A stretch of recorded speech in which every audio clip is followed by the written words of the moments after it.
Close your eyes for a moment and let the world around you go quiet.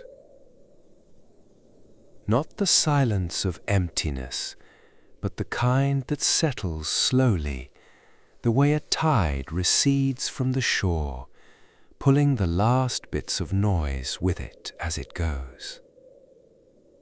The distant rumble of whatever day you had begins to soften at the edges, and in its place there is only the faint suggestion of something older, something vast, something that happened so long ago it has almost become the sea itself. We are going back a very long way tonight. Not to the sword-bright moment of legend, not to the part where trumpets sound and gods descend from cloud-wrapped peaks, and men become immortal by dying young. We are going to a much quieter place than that. We are going to the shore, a particular shore, narrow and sandy, pressed between the cold shallows of the Aegean Sea and the high walls of a city that refused, year after year, to fall. The city was Troy. You know that name. Most people do, even if they have never read a single line of Homer, even if the only version they know came from a film with too much slow motion and too little subtlety. The name has weight to it, Troy. It carries centuries of longing and ruin inside its single syllable. But what we rarely think about, what almost no one slows down long enough to consider, is the time between the beginning and the end. The long, unhurried, quietly grinding middle, the 10 years. 10 years. Sit with that for a moment. 10 full years on a narrow beach beneath foreign stars, with the smell of the sea in your hair, and the walls of an unconquered city rising against the horizon every single morning when you opened your eyes. 10 years of waiting and raiding and feasting and arguing and sleeping on a cot inside a tent. 10 years of being the greatest warrior in the world, and yet most of those years passed not in battle, but in the ordinary rhythms of eating and resting and watching the light change over the water. This is the story we almost never tell. Not Achilles the destroyer, not Achilles the rage-filled demigod dragging a dead man behind his chariot, but Achilles the man who sat in his tent playing a lyre in the afternoon. Achilles who roasted meat for his friends. Achilles who waded into the shallows and called for his mother when the grief got too heavy to carry alone. Achilles who spent quiet evenings beside Patroclus, neither of them speaking, the comfortable silence of two people who no longer needed words to be close. This is who we are going to spend our time with tonight. The Greek camp at Troy was enormous by ancient standards, a sprawling coastal settlement that had grown from a temporary military landing into something almost like a small city in its own right. Roughly 1,000 black-hulled ships had carried the Greek forces across the Aegean, each one drawn up onto the beach, their prows facing back toward the sea. The ships were not just transport, they were home. They were the promise of return. They were the thing a man looked at when he missed the smell of his own hearth and the sound of his children's voices. Around those ships, over the first weeks and months and eventually years, the Greeks had built their camp, a long, disorganized arrangement of tents and shelters and cooking fires that stretched for miles along the shoreline. The Trojan plain lay to the east, and beyond it, those walls, always those walls. Homer tells us the siege lasted 10 years, and modern scholars argue endlessly about whether that number is literal or symbolic, whether it represents a genuine decade of standoff or simply the ancient Greek way of saying a very, very long time. But for the purposes of tonight's story, we will take it as told. 10 years.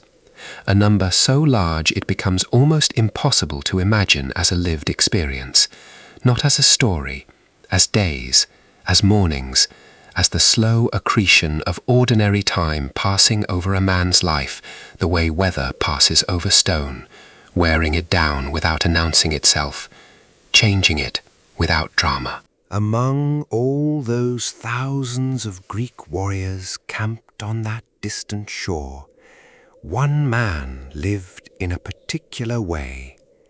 He occupied the far end of the beach, the flank closest to the sea, the position of honor and of distance both. His tents were pitched among the ships of his own men, the Myrmidons, and he was set apart from the rest in the way that all truly extraordinary people are set apart, not by a wall or a barrier or a formal proclamation, but simply by the quality of the air around him, by the weight of his presence, by the way other men's eyes moved toward him even when they meant to look elsewhere. His name was Achilles, son of Peleus, grandson of Zeus. His mother was the sea nymph Thetis, and his father was a mortal king, which made him the most potent kind of creature the ancient Greeks could imagine, something poised between the human and the divine, gifted with qualities that exceeded what flesh ought to carry. He was beautiful, they said, in the particular way of people about whom beauty seems almost beside the point, because everything else about them is already too much. He was fast, he was terrifying in battle, he was brilliant and furious and kind and unbearably proud, and he carried within him, from the day of his birth, the knowledge of his own early death. That knowledge was not a rumor or a fear. It was a prophecy. Thetis had been told and had told him that he could choose between two paths. Stay at Troy, fight, win glory so immense that his name would be remembered as long as there were human voices to speak it, and die young on that foreign shore. Or go home to Phthia, to the green hills and the rivers and the ordinary life of a king's son growing into a king, and live long and grow old and be forgotten. He chose Troy, or rather he had chosen Troy, years before our story begins, and every morning he woke on that beach was a morning that cost him another day of the life he had traded away for something that could not be touched or held or brought back to Greece in a ship. And yet the days still came, one after another, ordinary, slow, full of small details and quiet moments and the mundane texture of human existence, even for a man who was half divine. That is what we are going to explore tonight. So breathe out slowly. Let the weight of the day settle into whatever surface is beneath you. The walls of Troy are not going anywhere. They have stood for years already, and they will stand a while longer yet. There is no urgency here. There never was. We have time. Section 2. Morning on the shore. Waking in a warrior's camp. Dawn on the Trojan shore arrived the way dawn arrives everywhere, quietly, without announcement, without asking anyone's permission. The light came first as a pale thinning of the dark above the eastern hills, a suggestion rather than a statement, grey dissolving into something more complicated, and then slowly, imperceptibly, the sky would begin to hold the first faint warmth of colour, rose and amber, and the particular shade of blue that exists only in that suspended moment before the sun actually clears the horizon. The sea responded to the light before the land did. The Aegean caught it first, turning from black to pewter to silver, the small waves catching fire at their tips, and the whole long expanse of water would begin to shimmer with the announcement of another day. The Greek camp woke slowly. It never woke all at once. There was no single bell or horn that brought everyone to their feet simultaneously. Instead, it was the gradual accumulation of small sounds and small movements, like a fire that grows from a single ember. A man rolling off his sleeping mat and stepping outside to relieve himself in the darkness before the light strengthened. The first cook fires being coaxed back to life, the initial silence of cold wood followed by the low crackle of catching flame. A horse stirring in its tether, a dog that had attached itself to the camp weeks or months ago padding along the beach with its nose down, the distant rattle of someone's armour being moved, a sound that travelled far and clearly in the pre-dawn stillness. Achilles' section of the camp lay at one end of this long arrangement, and there the sounds were a little different. The Myrmidons were known as disciplined men, warriors trained under a chief who demanded readiness, and even without formal orders, the mornings in Achilles' corner of the beach had a particular quality of order to them.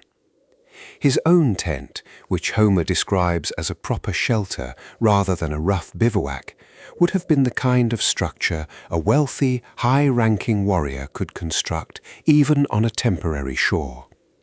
Animal hides stretched over wooden frames, thick enough to keep out the wind and the rain, large enough to stand in, furnished in the spare but not uncomfortable fashion of a man who expected to live in it for years. Inside that tent, Achilles woke. We do not know exactly what his mornings looked like in their finest detail. Homer does not give us a detailed account of the pre-battle routines of the hero, because Homer was interested in the great arcs of things, in the anger and its consequences, in the grief and the glory. But we can piece together from the Iliad itself, from other ancient sources, and from what we know of Bronze Age Greek culture and warrior life, a picture of how those mornings likely unfolded. He would have woken before the full light. Men who live in camps and close to the outdoors develop an instinct for dawn, their bodies calibrated to the slow clock of the sky rather than any artificial measure of time. The sound of the sea would have been constant, a background so familiar that it stopped being heard after the first few weeks, the way any continuous sound eventually falls below the threshold of attention. But on certain mornings, perhaps when the wind shifted or when the quality of the waves changed, it might have surfaced back into awareness, the low, rhythmic shushing of the Aegean against the sand, unhurried, indifferent, ancient. Getting up would have involved the particular stiffness of a man who sleeps on a camp bed, even a good one, in all weather. The mornings were cold for much of the year, especially in the season of late autumn and winter, when the wind off the water had an edge to it that cut through even a thick wool cloak. Achilles was not delicate. He had been trained since childhood to disregard physical discomfort as a matter of course, the way all Greek heroes of his era were trained, through practice and through the understanding that the body was a tool to be maintained rather than a treasure to be protected from all difficulty. But cold is cold, and even the greatest warrior on the plain of Troy would have breathed out a small cloud of condensed air on a winter morning and taken a moment to gather himself before stepping into the day. Outside the tent, the camp would have spread itself before him in the early light. The ships were the dominant feature, dozens upon dozens of them drawn up on the sand, their dark hulls beached like enormous sleeping animals. Between the ships and among them, the shelters and structures of thousands of men stretched along the shore in either direction. Cooking fires, tethered horses, stacks of weapons and armor, the accumulated physical evidence of years spent in one place. Not a battlefield, but not a true home either. Something in between, a long suspended moment made habitable by habit and by necessity. What did Achilles do in those first hours? The evidence suggests a man of physical discipline. Warriors of his time and type began their days with the maintenance of the body and the equipment. This was not merely practical, it was also ritual. The act of moving through the morning's exercises, of checking and cleaning and preparing, was the daily reaffirmation of who and what you were. You were a warrior. You had chosen this, and every morning you made that choice again, by waking before the sun was fully up and doing the things a warrior does. There would have been some kind of physical activity. Homer's heroes are physical beings almost beyond what we can easily imagine, possessed of bodies tuned to a pitch of capability that we associate now more with mythology than with history, and Achilles above all others. He was famously swift-footed, the epithet that follows his name through the Iliad like a shadow. That swiftness did not maintain itself by accident. Men who are fast run.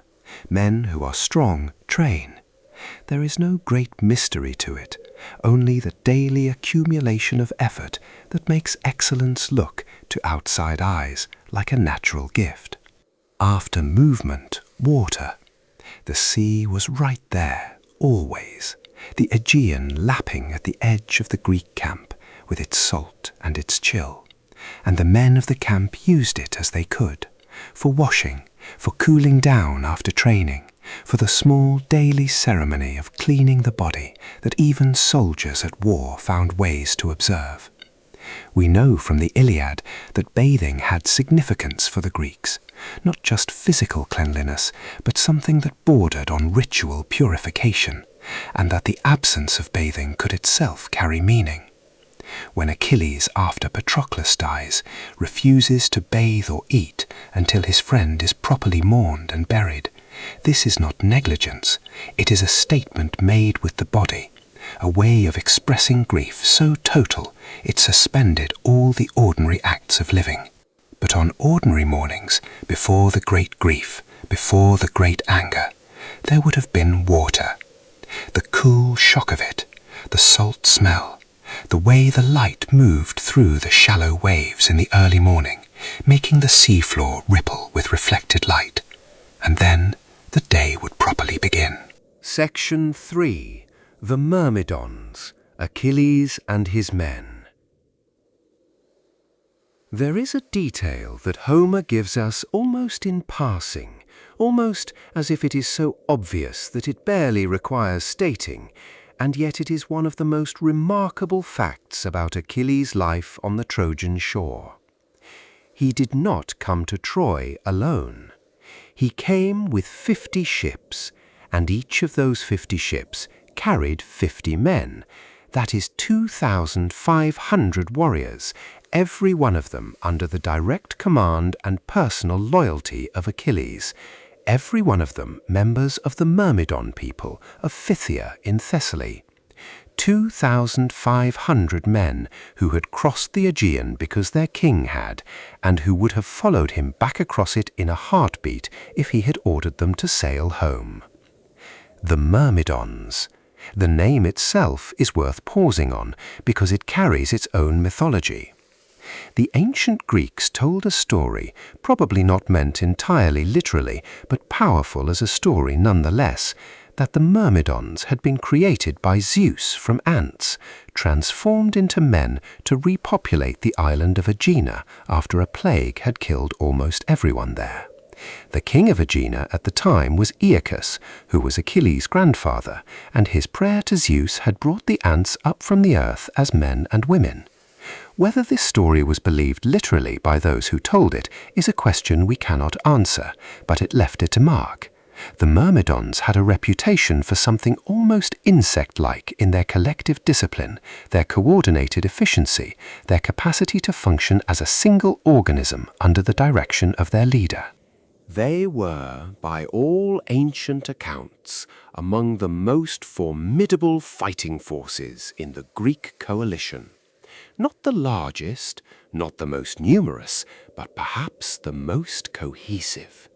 They were Achilles' men, in a way that the followers of other kings were not quite their king's men. Because Achilles was not merely their commander or their liege lord, he was their hero. He was the thing that justified their presence on this foreign shore, the reason they had left their homes and their families and their comfortable peacetime lives to camp on a beach in a land that was not theirs and endure the long years of a siege that seemed, on many days, to be going nowhere in particular. In the daily life of the camp, the Myrmidons occupied their own section of the beach, ordered around Achilles' ships and tents.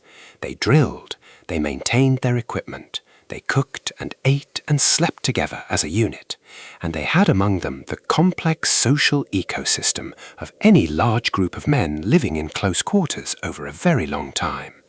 There were friendships and rivalries and established hierarchies and ongoing arguments about things so small and so old that probably nobody could quite remember anymore what had started them. There were men who were good at certain things and men who were not, and everyone knew who was who, because you cannot share a camp with 2,000 people for years without learning their particular qualities in exhaustive detail. Achilles moved through this community with the particular ease of someone who has always been at the center of things, and who has therefore never had to think about it. He knew his men, not in the formal way of a general who has memorized names from a list, but in the personal, immediate way of someone who has grown up alongside many of them, who has trained with them, who has sat beside them at 100 fires and listened to the same stories enough times to finish the sentences. He was younger than many of them.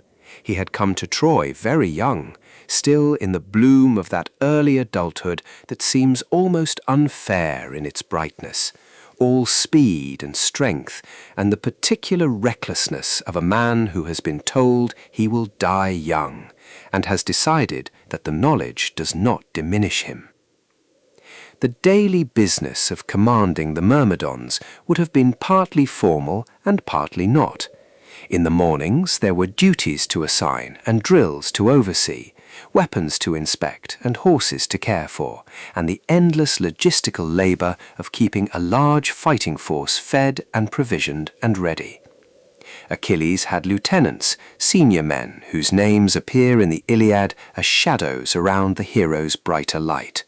Patroclus, above all, who will have his own section tonight, but also Automedon, the charioteer, who drove Achilles' horses with the kind of skilled precision that a war chariot requires, and Phoenix, the old man who had helped raise Achilles, and who had come to Troy partly as a companion and partly because he could not imagine staying home while his charge went to war. The horses themselves deserve a mention. Achilles' horses were not ordinary, they were divine. Their names were Xanthos and Balios, and they were the offspring of the west wind Zephyros and a storm-swift harpy named Podarge, which is to say, they were not quite natural creatures at all. And even among the supernatural horses of Greek myth, they had a particular quality that set them apart. They were immortal. They could speak, or at least one of them could. And in one of the Iliad's most quietly devastating moments, Xanthos the horse turns to his master and warns him, with the voice of a prophesying god, that he will die before this war is over. This is the kind of thing that happened in Achilles' life. The ordinary and the miraculous were always running alongside each other, touching at the edges. But most mornings, the horses were just horses, beautiful and powerful and requiring care. Someone had to feed them, water them, groom them, keep them calm in the constant noise and smell and movement of a large camp. This was part of the daily labor of Achilles' household, the unglamorous work that kept the magnificent machinery of heroic warfare actually functioning. In the afternoons, when the midday heat settled over the plain and the dust rose in slow columns from the Trojan side, and the rhythm of whatever skirmishing might be happening slowed to a lull, Achilles' camp would have had its quieter hours, men resting, dice and games, the soft sound of a lyre being played somewhere, the smell of a fire being built and meat being prepared for the evening meal, the long coastal light stretching everything out, making shadows longer and the sea a deeper, richer color. And somewhere in the middle of it all, Achilles. The Iliad does not begin at the beginning of the war. It begins in the 10th year, in the middle of things, when the siege has already been grinding on for so long that the boredom and the frustration have ripened into something truly dangerous. But before the Iliad begins, there was 9 years of something else. And if we want to understand the daily life of Achilles at Troy, we have to understand what those 9 years actually looked like. The ancient Greeks who first heard these stories understood something about the Trojan War that modern audiences often miss, which is that a 10-year siege was not 10 years of constant siege. It was not 10 years of Greek soldiers pounding against the walls of Troy every single day in an unbroken assault. The walls of Troy were formidable, the city well supplied, and the Greeks, for all their strength and numbers, lacked the kind of siege technology that would have allowed them to simply knock those walls down. What they had was ships, and what ships gave them was mobility. So the Greeks raided. For most of those 10 years, the primary military activity of the Greek forces, and of Achilles most of all, was raiding the surrounding region. The coastline of the Troad, the territory around Troy, was dotted with smaller cities and settlements, allies and subjects of Troy, and these became the targets of Greek seaborne raids that served multiple purposes simultaneously.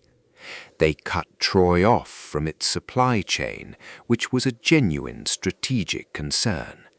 They provided the Greek forces with the cattle and grain and wine and treasure they needed to sustain themselves.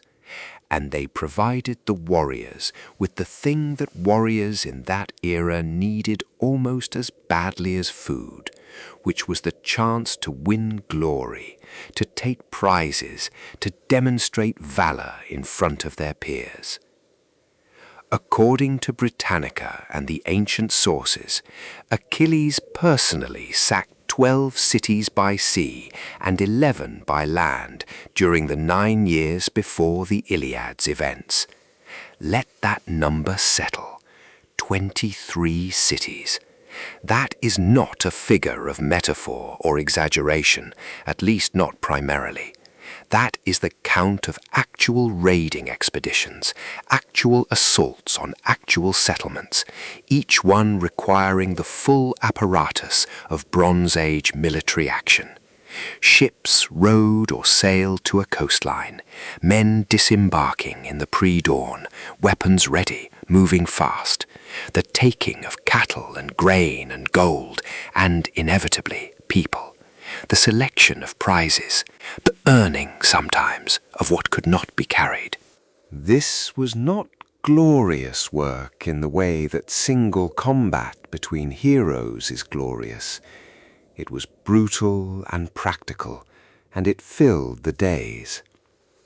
In the early years especially, when the siege was fresh and the warriors still energetic and the sense of adventure had not yet worn down to a numbness, these raids were probably the most genuinely exciting part of the war. There was speed and danger and the clean physical clarity of direct action. You came, you fought, you took what you needed, you left. The outcome was tangible. You could count the cattle. You could feel the weight of the gold. You could point to the smoke rising from a conquered town and know, with the simple satisfaction of a soldier, that you had done what soldiers do. One of these raids, against the city of Lyrnessus in the Troad, produced a particular piece of plunder that will matter greatly to our story. Among the captives taken when Lyrnessus fell was a woman named Briseis, a princess of that city, whose husband and brothers had been killed in the assault, most likely by Achilles himself. She became his prize. In the language and values of the time, she was a war captive, the possession of the man who had taken her, and she occupied a particular place in his household that was partly that of a slave and partly that of something more complicated, a concubine, a companion, a living symbol of his prowess in battle. The relationship between Achilles and Briseis is one of those ancient things that we have to approach very carefully, because we bring assumptions to it that the ancient Greeks simply did not share. And yet we also cannot entirely set aside what we know about the reality of captivity and coercion.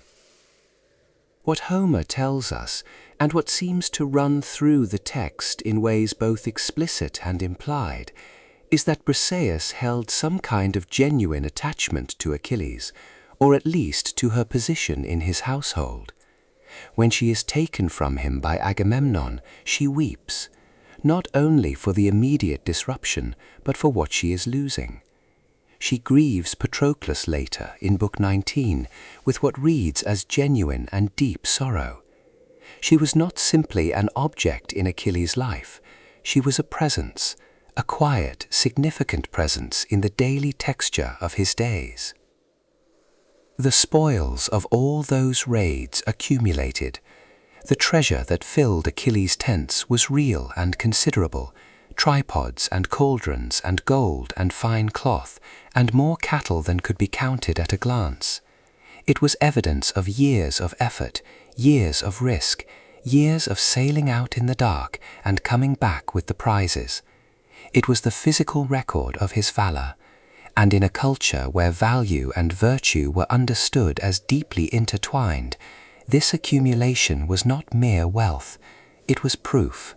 Among the things taken in the raid on Aeacian's city of Thebe was a lyre, a beautiful instrument, silver-bridged, fine-crafted. Achilles kept it, not as evidence of conquest, or at least not only that. He kept it because he could play it. He kept it because something in the heft and sound of it spoke to a part of himself that swords and spears could not reach. We will come back to that lyre. But first, let us understand the shape of those raiding years, the pattern of them.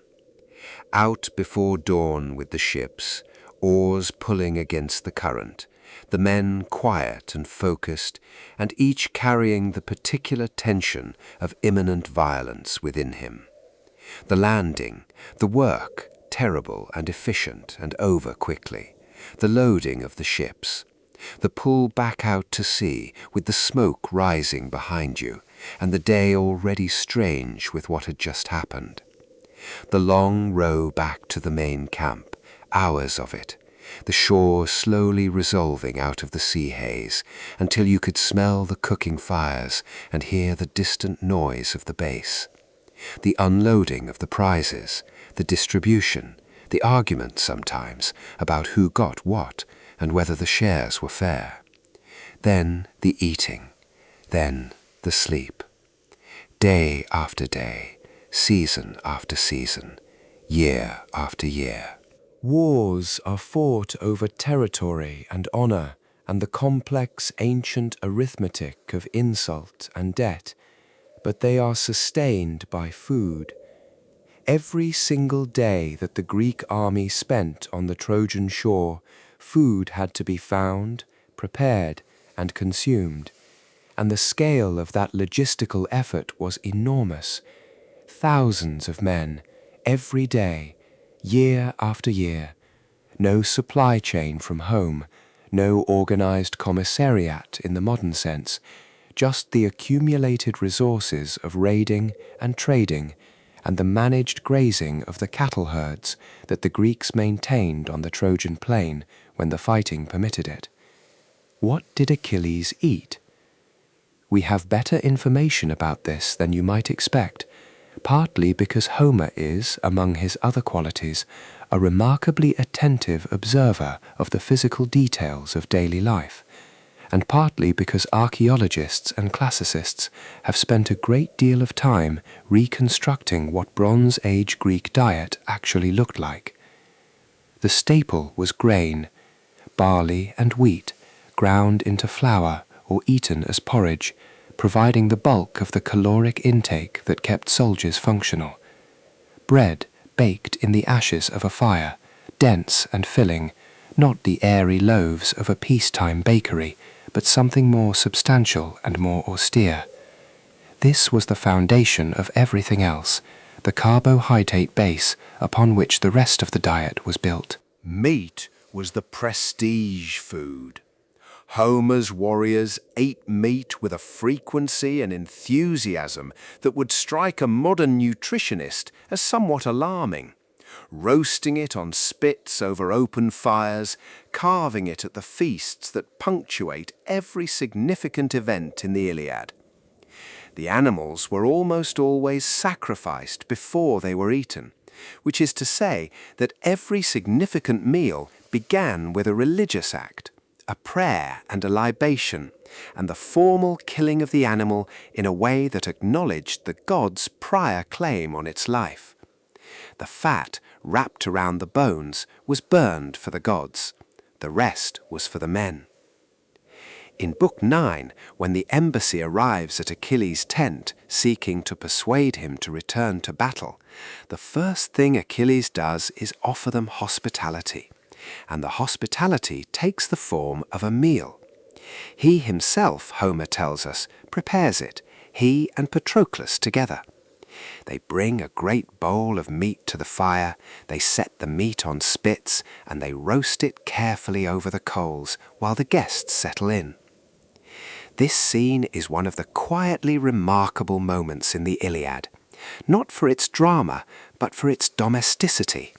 The greatest warrior in the Greek world, the demigod's son of a sea nymph and a king, playing host, carving meat, pouring wine, offering bread. The ordinary gestures of the meal as an expression of something profound about human connection. Wine was essential. The Greeks drank wine mixed with water, a custom that seems odd to modern drinkers, but made a great deal of practical sense in an era before reliable clean water supplies. The ratio varied, but straight undiluted wine was considered the mark of a barbarian, or of someone in an altered state of grief or madness. The mixing was civilized. The cup passed among companions was civilized. The libation poured on the ground before drinking, a portion acknowledged as belonging to the gods, was civilized. These gestures were not trivial. They were the stitching that held the social fabric of the camp together. Honey and sesame sweets, The ancient Itrion that Homer mentions in both the Iliad and the Odyssey would have been occasional treats rather than daily fare, the sweetness of them intensified by their rarity, the way any pleasure is intensified when it does not come cheaply or often. There would have been olives, probably, and olive oil, the universal lubricant of Mediterranean cooking and daily life. Cheese, dried fish on some days when the raiding had been lean, or when the mood in the camp called for variety rather than ceremony. But the great meals, the feasts, were their own thing entirely, separate from mere sustenance in the way that a celebration is separate from a Tuesday dinner. The feasts happened regularly in the Greek camp, sometimes triggered by a religious occasion, sometimes by a victory, sometimes simply because the social pressure of keeping a large group of proud and bored and potentially fractious men in good spirits required the periodic relief of a proper banquet. Agamemnon hosted them, the other kings and leaders hosted them, and Achilles, who kept his own separate household at one end of the beach, hosted them too in his own section of the camp. These were extended affairs, not the quick consumption of calories that marks a soldier's ordinary meal, but the long, slow, expansive ritual of sharing food and wine and stories over many hours. Meat in quantity, wine in quantity, though properly mixed, musicians sometimes, or storytellers, the recounting of great deeds which served the double function of entertainment and of reminding everyone present why they were all here, what they were doing on this beach, what it was all supposed to mean. Achilles at these feasts would have been a particular presence, not loud, we think, or not performatively loud. His anger and his pride ran deep rather than wide, and the people who knew him well knew that the quieter he became in company, the more carefully he was thinking. He listened at feasts more than he spoke, or so the Iliad implies, though when he did speak, the words carried the weight of someone who had been observing and considering, and would not waste time on half-formed thoughts.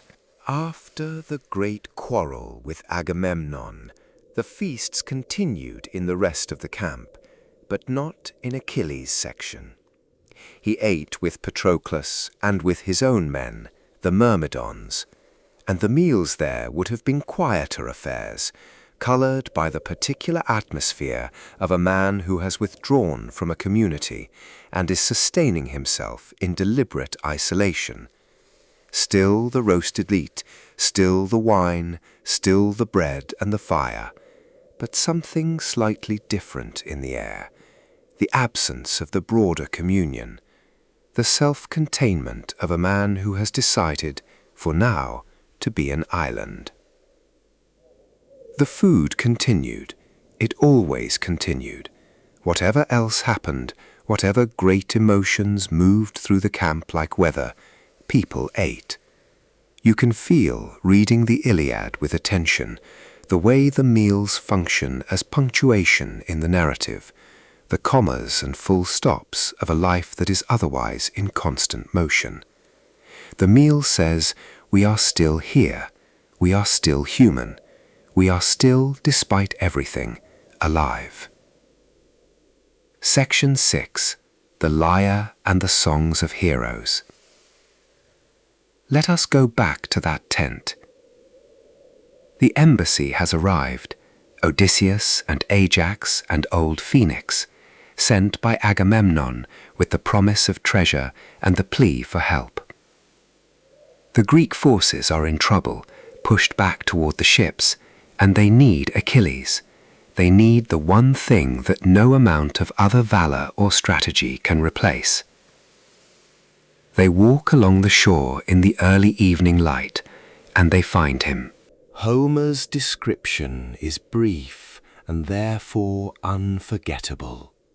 They found Achilles in his tent, playing a lyre, a beautiful instrument with a silver bridge, taken when he sacked Aeacion's city. He was singing to himself. singing the glorious deeds of heroes. And beside him, silent, waiting for the song to end, sat Patroclus. This single image has fascinated scholars and readers for thousands of years, and it continues to fascinate because it is so unexpected and yet, once seen, so completely right. Of course Achilles played the lyre. Of course the man who was the subject of countless songs had also made himself a maker of them.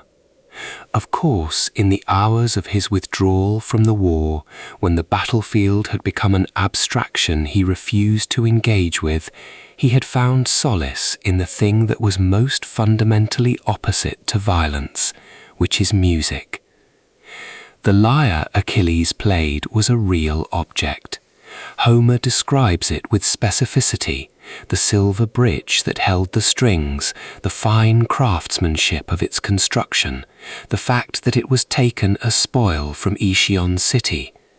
We can imagine its weight in his hands, the particular tension of the strings under his fingers, the way a plucked note wings out and then slowly diminishes in the air of a tent, the overtones fading one by one, until silence reclaims the space.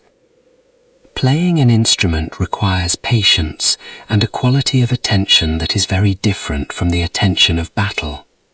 In battle, attention is outward, scanning, fast-moving, always anticipating the next thing. With a lyre, attention turns inward and slows. The music exists in the spaces between the notes as much as in the notes themselves. What was he singing? Homer tells us he was singing the clear andron, the glorious deeds of heroes. This is a phrase that carries enormous weight in the context of Greek culture, because the clear andron were not just entertainment. They were the medium through which memory was preserved, through which the significance of human action was established and transmitted across time. To sing the deeds of heroes was to participate in the ongoing project of making human life mean something. It was also, in Achilles' particular case, a deeply self-reflexive act, because Achilles was himself one of the heroes whose deeds would eventually be sung. He knew this. He was sitting in his tent, in the middle of his own story, singing the stories of the men who had come before. And somewhere in the compound resonance of that act was probably something that felt like both comfort and vertigo. Music in the ancient Greek world was not a leisure activity in the modern sense, something done when everything important had already been attended to. It was woven into the texture of daily life and ritual practice in ways we can barely reconstruct. There were songs for religious ceremonies and songs for the symposium, the drinking gathering of men, and songs for athletic contests and songs for funerals and songs for weddings. Music marked the significant moments and also the ordinary ones. It was present at feasts, it was present in the training of young men, it was present on the battlefield, in the form of the war cries and the rhythmic chanting that helped men move together and kept their courage from flagging in the noise and confusion of combat. For Achilles, in the particular circumstances of his withdrawal, the lyre would have been more than entertainment. It would have been a way of being in the world that did not require the war. When you are sitting out a conflict that your entire identity has been shaped around, when you have withdrawn from the one arena in which you have always been most completely yourself, you have to find somewhere else to be. The music gave him that. It was a space in which he was still excellent, still fully himself, but where the excellence had a different quality, quieter, more inward, more contemplative. The songs he sang would have been inherited from the tradition of oral poetry that produced Homer himself, long compositions about figures like Perseus and Heracles and the heroes of the generations before Troy. Men who faced monsters and gods and impossible choices, and who, in the singing, became larger than themselves. When Achilles sang these songs, he was not merely passing time, he was thinking. The stories of those earlier heroes were a mirror in which he could examine his own situation, test his own choices against the choices made by the men who had come before him. Patroclus sitting beside him, silent, waiting for the song to end. This detail might be the most tender in all of Homer. Not speaking, not interrupting, just there, present, in the particular way that the closest companions are present, not needing to occupy the space with words, content to simply be alongside. The silence of Patroclus was the silence of someone who understood that the music was necessary, who gave it the room it needed, who trusted that when it ended, there would be time for whatever came next. The song ending, the last note fading out into the salt air of the camp. Both men looking up as the embassy arrived at the tent entrance, the world coming back in with all its demands and its urgency and its war. But for those hours, for those long afternoon hours, while the battle continued without him on the plains he could not see from his tent, Achilles played his lyre. He played it and sang, and the notes went out over the camp and over the sea, mixing with the sound of the waves. And somewhere in that music was something that the battlefield could never give him. Something that had no name in any language, but that everyone who has ever played music in a difficult time knows in their bones. Section 7. Patroclus, the friendship that held everything together. Before we go any further into the life that Achilles lived on the Trojan shore, we need to spend time with the person who made that life livable. Patroclus.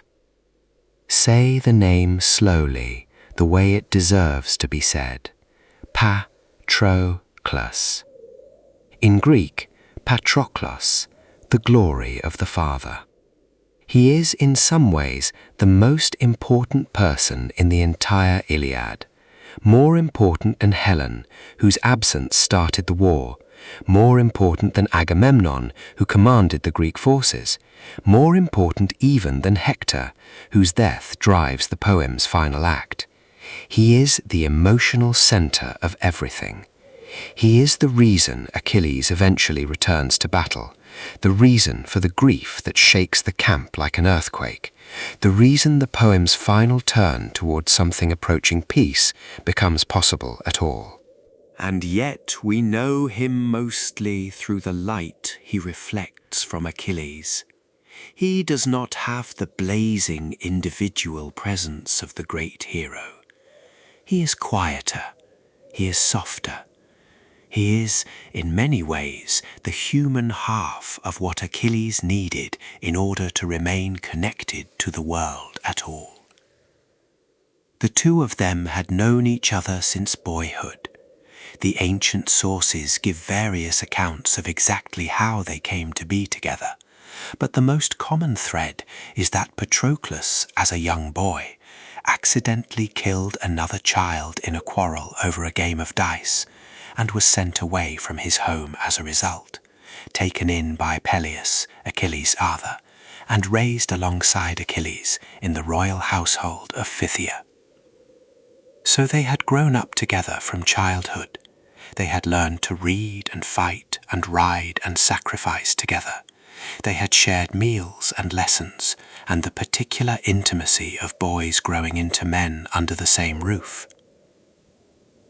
By the time they came to Troy, they were inseparable in the way of people whose lives have been wound together for so long that the separation is no longer imaginable.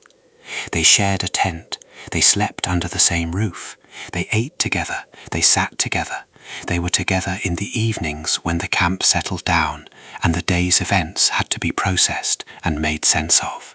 What was the nature of their relationship? This has been debated with extraordinary passion for centuries, and it is not a debate that has a clean resolution.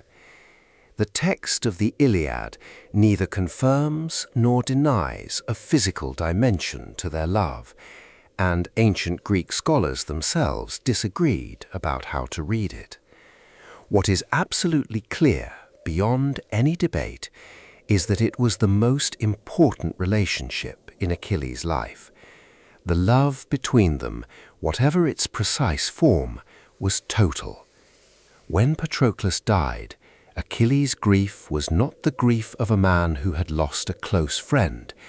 It was the grief of someone whose world had been destroyed, whose reason for being had been severed, whose self had been cut in half. In the daily life of the camp, Patroclus served a function that was both practical and profound. He was the intermediary, the one who smoothed the edges of Achilles' pride, who could speak to him when no one else could, who could take the message that needed delivering to the proud and prickly hero and deliver it in a way that would actually be heard rather than triggering an explosion. When the other Greek warriors wanted something from Achilles, they often went first to Patroclus, and when Patroclus asked, Achilles listened in a way he did not always listen to others.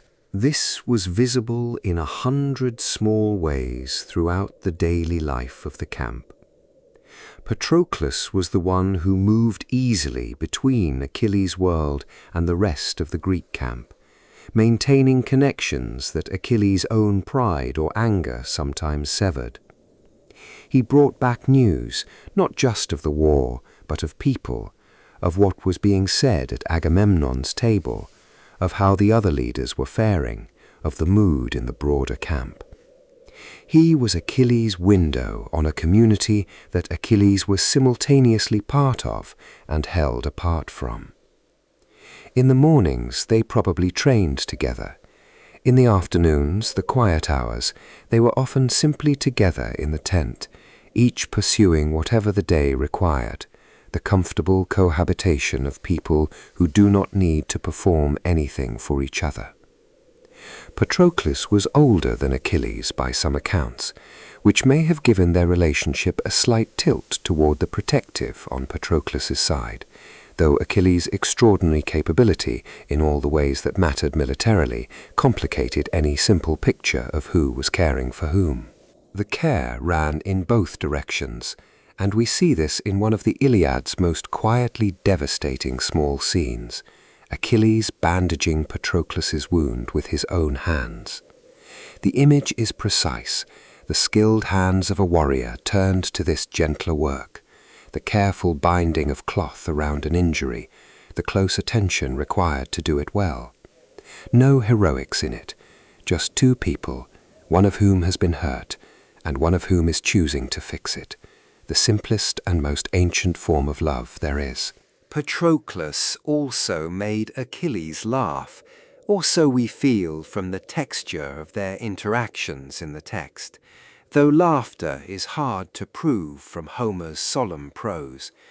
But there is something in the dynamic between them, something light that runs beneath the great themes, a suggestion of ease and of the kind of humor that exists between people who know each other so well that the absurdity of life is always available to them, never more than a glance away. In the long days of withdrawal, after the quarrel with Agamemnon, when Achilles sat out the war on the beach and the camp continued without him, Patroclus was the anchor that kept him from drifting entirely into his own darkness. He was the reason Achilles still ate his meals with care and still maintained the rituals of the day. He was the persistent human warmth that prevented the withdrawal from becoming something more absolute and more self-destructive. He was there, simply, reliably, every morning and every evening, and the fact of his presence was the most important fact in Achilles' daily life. Until it wasn't. But we are not there yet. Not tonight. Tonight we are still in the long, quiet days before the grief.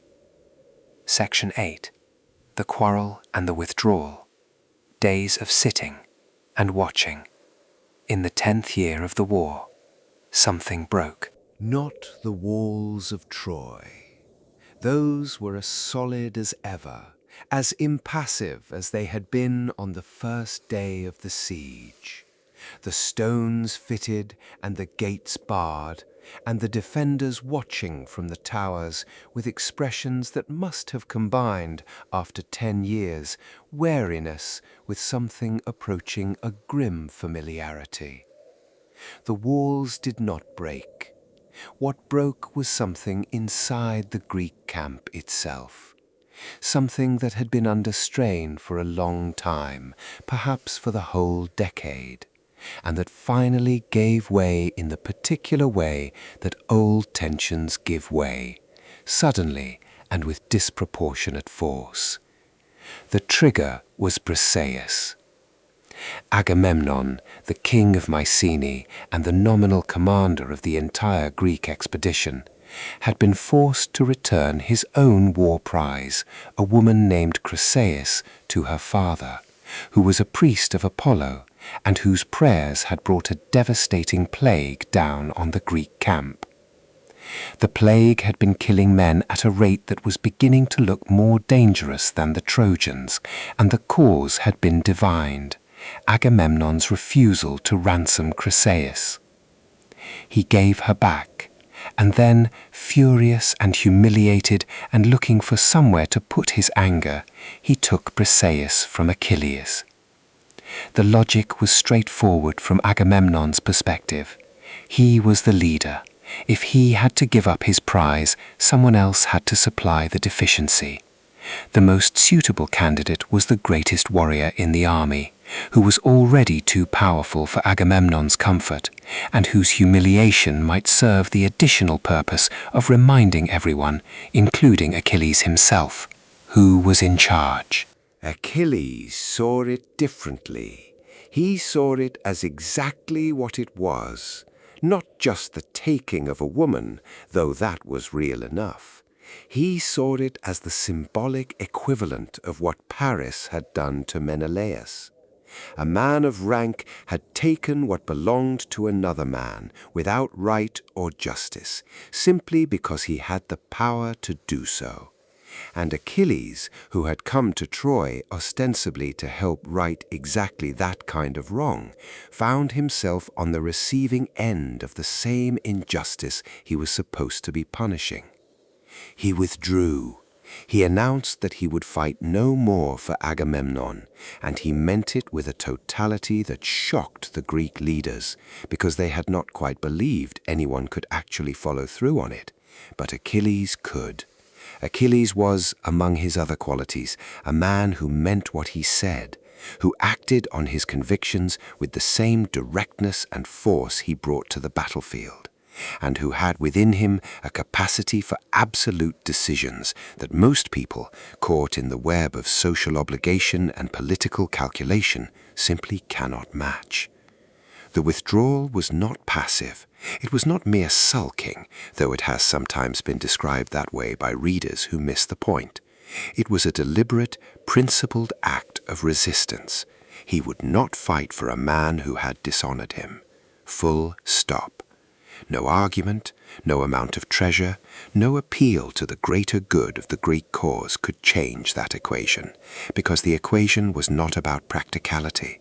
It was about something more fundamental, about the nature of honor and the conditions under which it was possible to participate in a community at all. So what did those days actually look like? He stayed at his ships. He stayed in his tent, in his section of the beach, with his myrmidons and with Patroclus. He continued to eat, to train, to maintain the daily rhythms of a warrior's life. But the war happened without him. Every morning the rest of the Greek army assembled and moved out onto the plain and engaged the Trojans. And every morning Achilles stood by his ships or sat in his tent and listened to the distant sounds of a battle he was not part of. The sounds would have reached him, of course. Sound carries remarkably well over flat ground and water. The clash of weapons, the shouts and screams of men in combat, the deeper booming of shields being struck with force. There were days, particularly as the Trojans grew bolder with Achilles absent, when the fighting came close enough to the ships that he could see the dust rising and hear individual voices. On those days, sitting still must have been the most demanding thing he had ever done. Homer describes him going to the shore and grieving there, standing at the edge of the water and weeping, which is a detail that has sometimes surprised readers who expect the great warrior to be made of something sterner than grief. But Homer's heroes weep readily and without apology, because in that world emotional honesty was not weakness. The suppression of grief was the unnatural thing.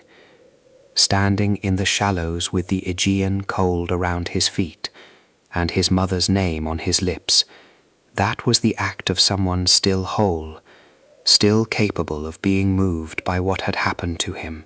Thetis came when he called. She rose from the water with the particular quality of supernatural presence that Homer renders in images of sea spray and morning light. And she listened to her son, and she held him, and she grieved with him. This is what mythological figures do in Homer when they are rendered at their most human. They show up, they listen. They cannot always fix things, because the great machinery of fate has its own momentum, but they are present, and presence is its own kind of help. The days passed. Patroclus brought news of how the battle was going, and it was going badly. The Trojans were pressing harder. Men were dying who should not have been dying, men who would not have been dying if the Greeks' greatest weapon had been available.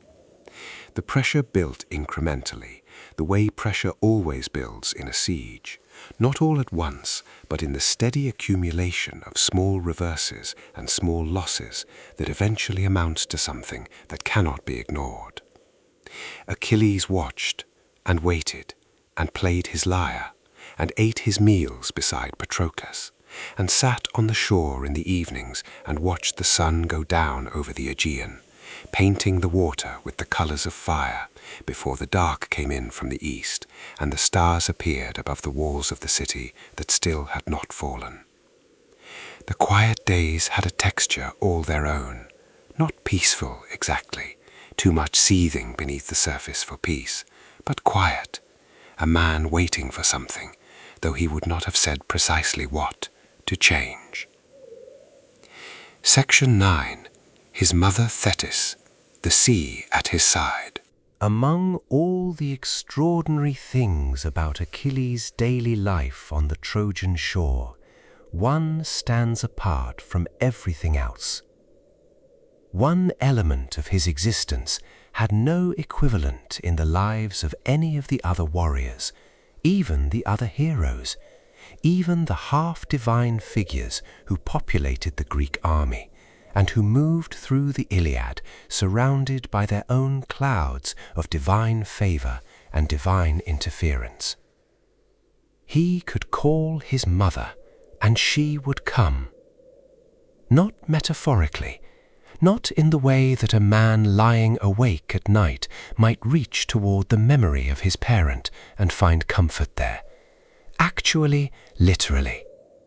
He could stand at the edge of the sea and speak her name, and she would rise from the water, a goddess of the deep, silver-footed, wrapped in the particular beauty of supernatural beings, and she would be there, present, listening, capable of going to Zeus himself on his behalf, capable of asking the king of the gods to tilt the whole mechanism of the war in a new direction. The relationship between Achilles and Thetis is one of the most unusual and moving parent-child relationships in all of ancient literature. And it is unusual partly because of what is absent from it. Thetis cannot protect her son from his fate. She knew from the time of his birth, or perhaps before it, that he was going to die young. The prophecy was not something she could argue with or negotiate around or deflect by any degree of clever maneuvering. He would die.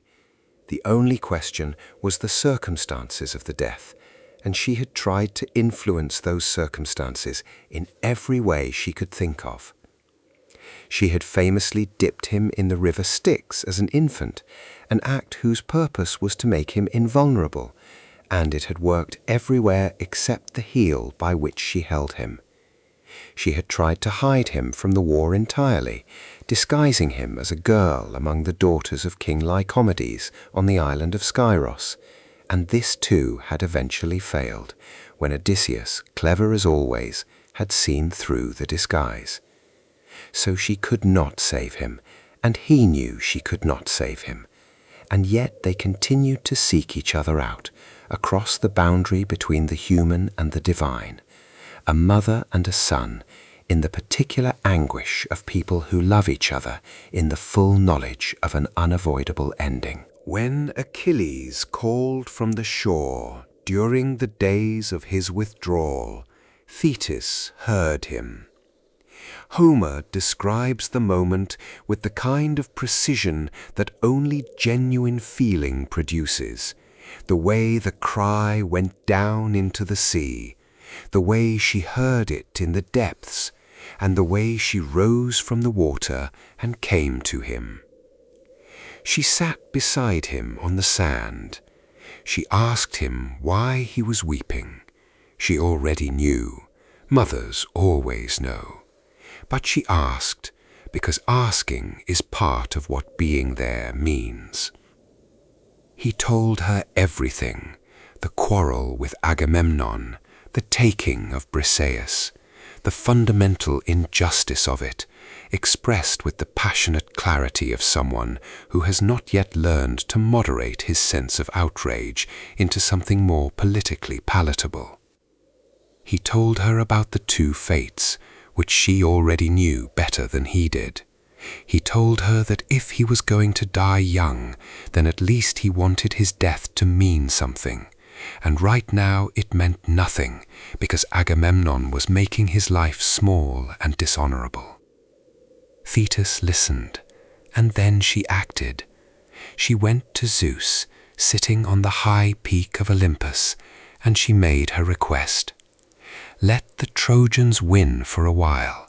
Let them press the Greeks back to their ships. Let Agamemnon feel what it means to fight without his greatest warrior. Let him understand, through defeat and loss, and the nearly catastrophic proximity of the Trojans to the ships themselves, exactly what he gave away when he dishonored Achilles. This was not a small request.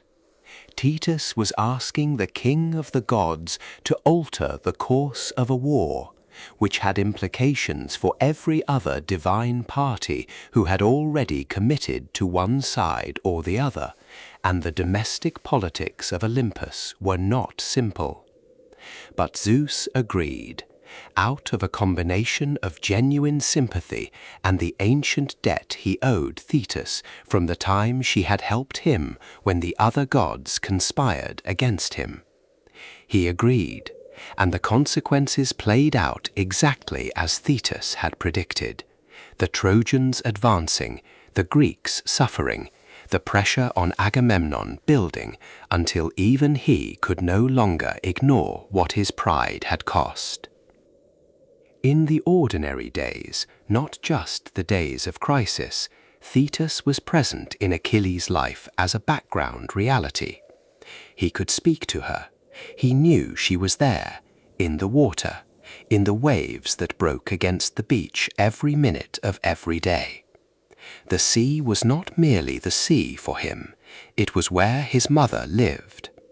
Every time he walked along the shore, he was walking beside her. Every time he sat in the shallows and felt the cold water around his ankles, there was the awareness that the depth below that cold was inhabited by someone who loved him more completely than anyone else in the world. This is an extraordinary thing to live with. To be half divine is to be always at the intersection of the human and the impossible, always aware of a dimension of existence that other people cannot perceive. For Achilles, this manifested in many ways, in his physical gifts, in his prophetic knowledge of his own death, in the divine horses that carried him to battle, in the armor that Hephaestus himself would eventually forge. But most intimately it manifested in the sea, in the knowledge that just beyond the ordinary world of the camp and the battle and the quarrel and the meal, there was something older and deeper and more vast, and that it was on his side.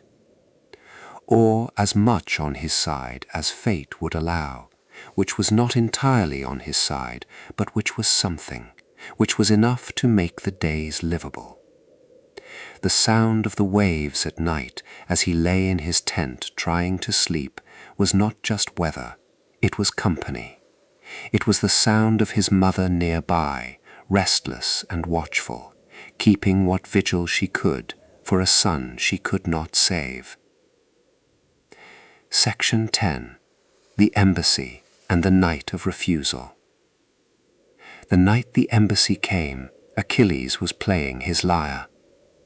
We have already visited this scene briefly, but let us go back to it with more care, because it is one of the most important and most revealing moments in all of the Iliad, and because the details of that evening, so precisely rendered by Homer, tell us more about Achilles' inner life than almost any other passage in the poem. The Greek forces were in genuine danger. The Trojans, emboldened by Achilles' absence and strengthened by the divine favor that Thetis had arranged through Zeus, had pushed the Greeks back to the very edges of their camp. The ships were threatened. Real fires were being considered. Agamemnon, who had started all of this with his act of petty authority, was frightened enough to do what pride would normally never have allowed. He sent emissaries to Achilles with an offer of extraordinary riches. The delegation was chosen carefully. Odysseus, the master diplomat and persuader, with his silvery tongue and his ability to make any argument seem reasonable. Ajax the Greater, the second best Greek warrior and an old comrade of Achilles, who might succeed through simple friendship where eloquence failed, and Phoenix, the old man who had helped raise Achilles in the household of Peleus, who was as close to a father as Achilles had on this side of the water, who carried the weight of shared history and affection that no stranger could replicate. They walked along the shore. The evening light was long and golden over the water, and the sounds of the camp at dusk, cooking fires and conversation, and the distant settling of horses accompanied them as they made their way to the far end of the beach where Achilles' section lay. And they heard the music before they arrived, the lyre, the silver-bridged lyre taken from the city of Eteone, playing in the falling light, the notes carrying clean and clear on the salt air, accompanied by Achilles' voice, singing the clear andron, the glorious deeds of heroes. They found him there exactly as Homer describes, and beside him Patroclus, silent, waiting for the song to finish. And here is the small, perfect detail that makes the whole scene something more than a diplomatic meeting. Patroclus was waiting for the song to finish. He had not interrupted. He had not said, "Come now, Achilles, there are guests at the door, put down the lyre." He had sat and waited, because he understood the music was not to be interrupted, and because the simple respectfulness of waiting for someone to finish what they are doing before you ask something of them is one of the most basic expressions of care there is. When the guests were noticed, Achilles was genuinely pleased to see them. This is one of the complexities of the Iliad's portrait of him. He was not pleased with Agamemnon's situation. He was not going to help. But he was genuinely, warmly, unconflictedly happy to see these three specific people, because they were his friends, and because the code of hospitality that governed every social interaction in that world was not suspended even in moments of anger. He sprang from his seat with the lyre still in his hand. He called for Patroclus to help him prepare a meal. He brought out the food and the wine himself, hands-on, the great hero of the Greeks personally carving the meat and setting it on the fire, and pouring the wine and making sure his guests had everything they needed before any business was discussed. This was not performative. This was simply what you did when people arrived at your tent. You fed them, you welcomed them. The hospitality came first, always, regardless of what was coming next. The meal was eaten. The wine was drunk. The silence that follows a good meal settled for a moment, and then Odysseus spoke.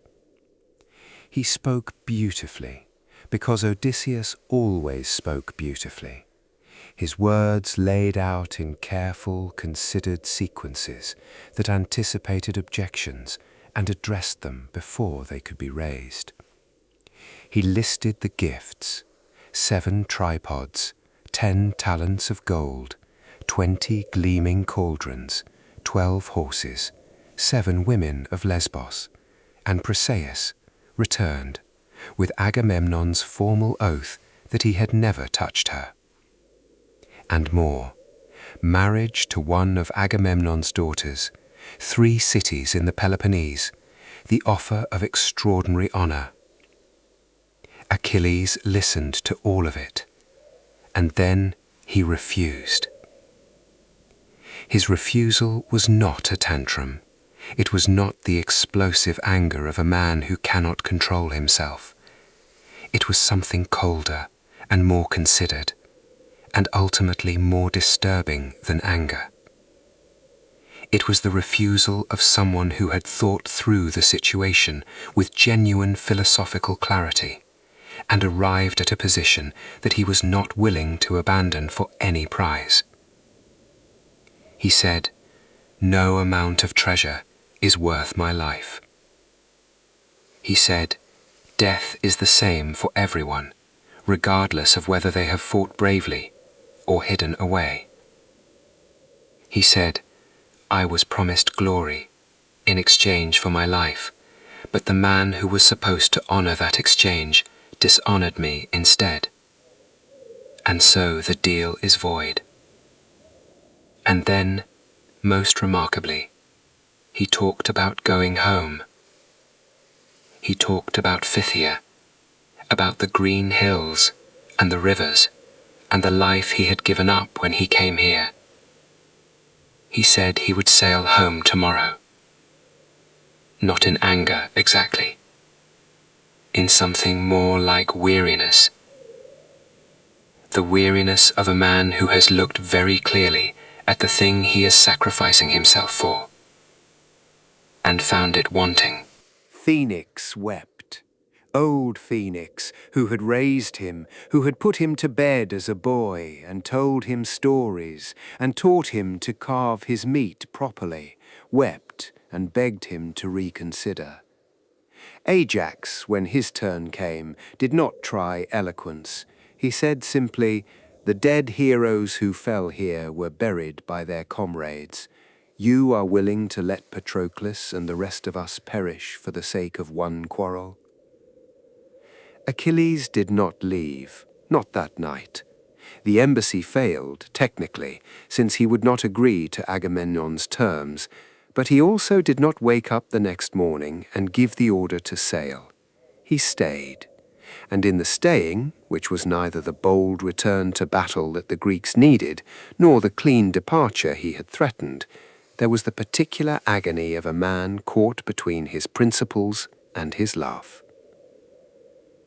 He stayed because Patroclus was here, because his men were here, because home was a beautiful idea, but it was also, in some part of him he could not entirely access, less real than the shore he was standing on, less real than the lyre in his tent and the meals he shared with the people who knew him best.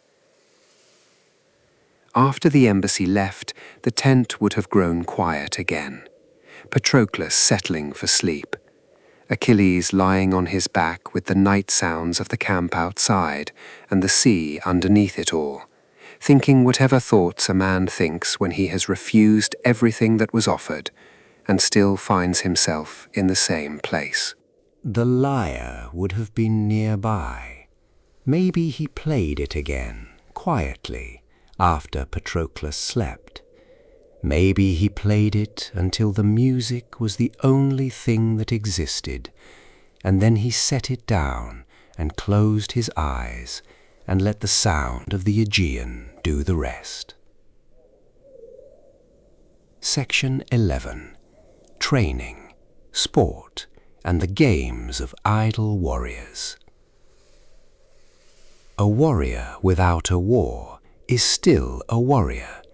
He does not become something else simply because the battle is temporarily out of reach. And so the question of how men who were trained from childhood to fight maintained themselves when there was no fighting to be done is a genuine and important one for understanding the daily life of Achilles and the thousands of other warriors who spent 9 months of every year on the Trojan shore waiting for the raiding season or the next pitched engagement. The answer is that they kept doing what warriors do. They trained, they competed, they argued and raced and wrestled and tested themselves against each other in the controlled violence of athletic contest, which is, in almost every human culture that has ever existed, the peacetime substitute for actual combat. The Greeks were exceptional athletes, not in the casual hobby sense of the modern world, but in the deep, obsessive, culturally foundational sense of people for whom physical excellence was not merely admirable, but morally significant. To be beautiful and powerful and fast and skilled was to be closer to the divine. The athletic ideal that produced the Olympic Games, which were already ancient by the classical period, was already present in the culture that Homer was describing. The idea that the highest form of a human body in motion was worthy of awe, that the perfection of physical capability was a kind of prayer. In the camp at Troy, the daily training would have been functional as much as aesthetic. You trained because staying ready was the only responsible thing to do. You did not know when the next raid would be, or when the Trojans would push hard enough to require your personal involvement, or when your king would ask you to perform some feat that required you to be at the absolute peak of your capacity. The body was your instrument of survival and of honor, and you maintained it as you would maintain a fine sword or a good ship, with attention, with regularity, without making excuses because the day was cold or the mood was bad. Spear throwing. Running, always running in that camp of soldiers for whom speed was a virtue almost as important as strength.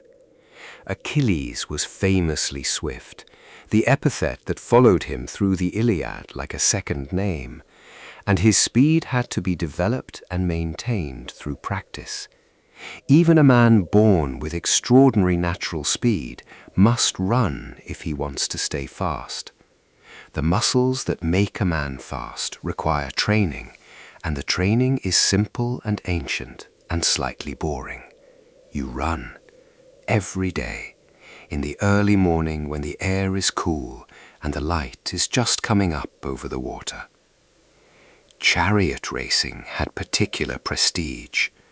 The chariot was not just a tactical weapon in Bronze Age warfare, but a status symbol, a demonstration of wealth and skill, and the particular kind of controlled courage required to drive a team of horses at full speed over unpredictable terrain, while someone next to you was hurling a spear or drawing a bow. Achilles' charioteer, Automedon, was one of the best in the camp, and the relationship between a warrior and his chariot team was close and practiced, a choreography learned over years together. The horses were exercised daily, driven and turned and put through their paces in whatever open space the camp afforded, and Achilles likely spent time in the chariot himself, not just directing from the outside, but participating in the physical practice of controlling the vehicle. Wrestling was common in the camp, a direct body-to-body test of strength and skill, and the kind of tactical intelligence that martial arts require, the reading of an opponent's balance and momentum, and the finding of the moment when force applied in exactly the right direction yields a result disproportionate to its apparent size. The Greeks of Homer's era wrestled as a matter of course, and the Iliad contains a famous extended wrestling contest in the funeral games for Patroclus, where Ajax and Odysseus grappled to a draw, neither man able to put the other down. Board games, dice, the occupation of idle hours that does not require physical effort, but that exercises the competitive instinct in its own way. We have actual artistic evidence for this in the famous painting on an Attic black figure amphora by the painter Exechius, which shows Achilles and Ajax bent over a board game between them, spears set aside, deep in concentration over whatever game they are playing.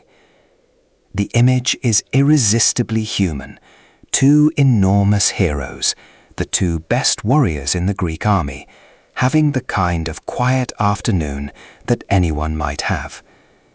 The details of the game are debated, but the image itself is clear. They were playing. In the middle of a war, on a foreign shore, they were playing a game and taking it seriously. There were also storytelling competitions, informal performances of the oral poetry tradition that produced Homer, where men who had the gift for narrative would hold an audience with accounts of battles and monsters and the deeds of the gods. These were entertainment, but they were also education, the transmission of the cultural values and historical memory of the Greek world, in the only format that was available to a society that passed its important knowledge through speech rather than writing. Sitting around a fire and listening to someone tell a story well is one of the oldest human pleasures, and the warriors of the Trojan camp were not above it. Achilles, during the years of his withdrawal, would have had more time for all of these things than the men who were actively fighting. The days in his section of the camp had a particular quality of structured leisure, the slightly restless peace of a man of action who is deliberately not acting, filling the time with things that were useful, but that were also, in some part of him, frustrating, because they were substitutes for the thing he had decided not to do. He trained, he raced along the beach in the mornings, he exercised his horses, he competed with his own myrmidons in wrestling and games, maintaining the skills that he was not currently deploying. He watched the dust rise over the plain in the direction of the fighting he was not attending. He ate his meals and played his lyre and sat with Patroclus in the evenings. And he waited, though he would not have said he was waiting, for something to shift.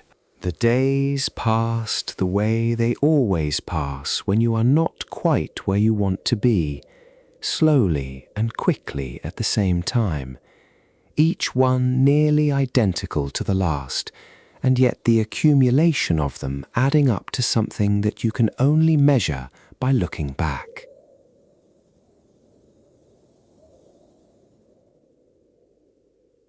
Section 12. The Gods Above and the Prayers Below.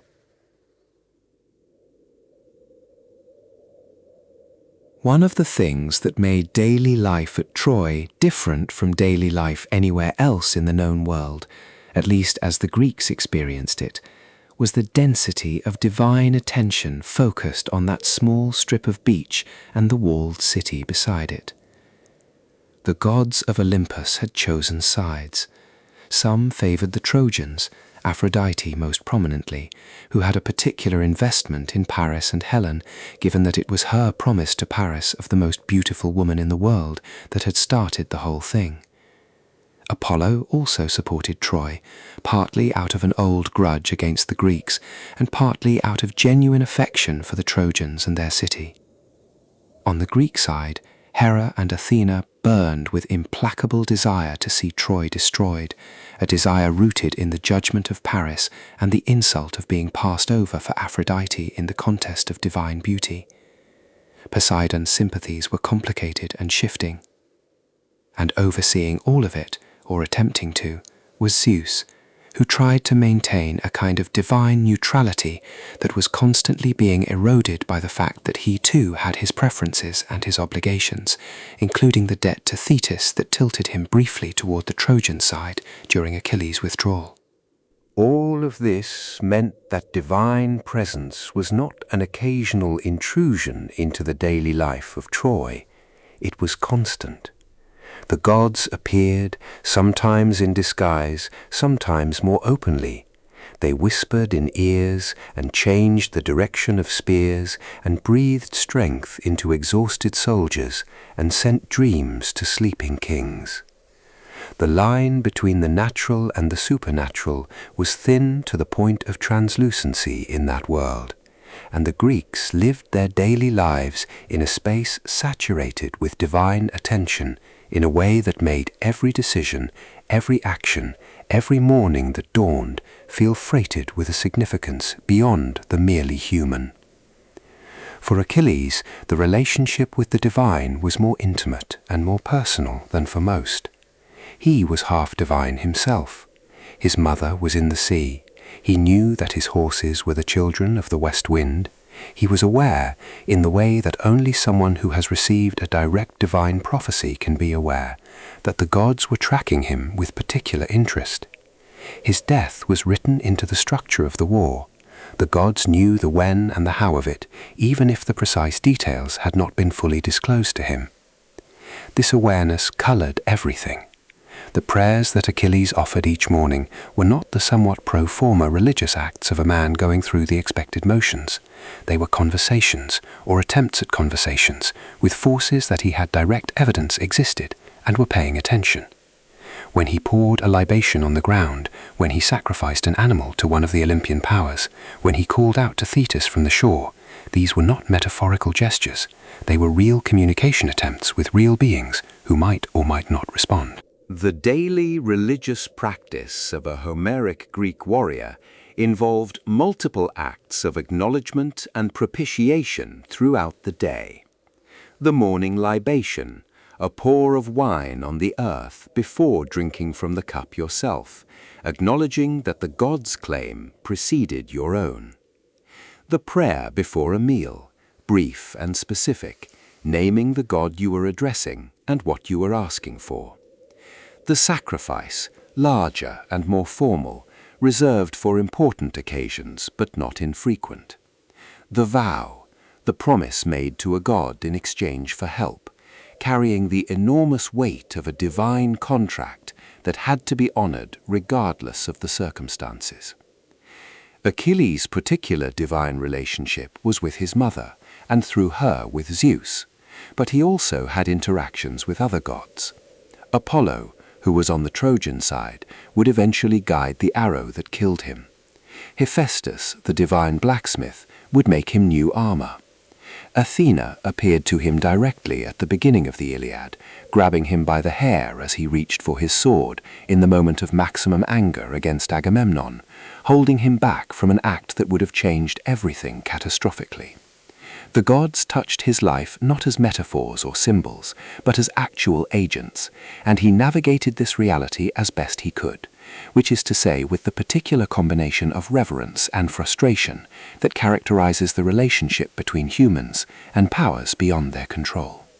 On the long, quiet evenings, sitting outside his tent with the fire burning low and the camp noise dying down around him, Achilles would have spent time in the kind of thinking that the ancient world called philosophy, and we might call reflection or prayer, or simply lying awake with the hard questions. What does a short life mean? What is glory worth if the one who earned it is not there to receive it? What do the gods want from him, and does what they want align with anything he actually desires? These were not idle questions.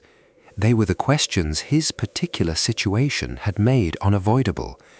The questions that all humans eventually face, but that most humans can delay by staying busy, which Achilles, in his withdrawal, could not do. He had time to sit with the questions that other warriors managed to outrun by staying perpetually in motion. The gods provided no clear answers. They never did, but they were present, and sometimes presence without answers is still enough to feel less alone in the dark. Section 13.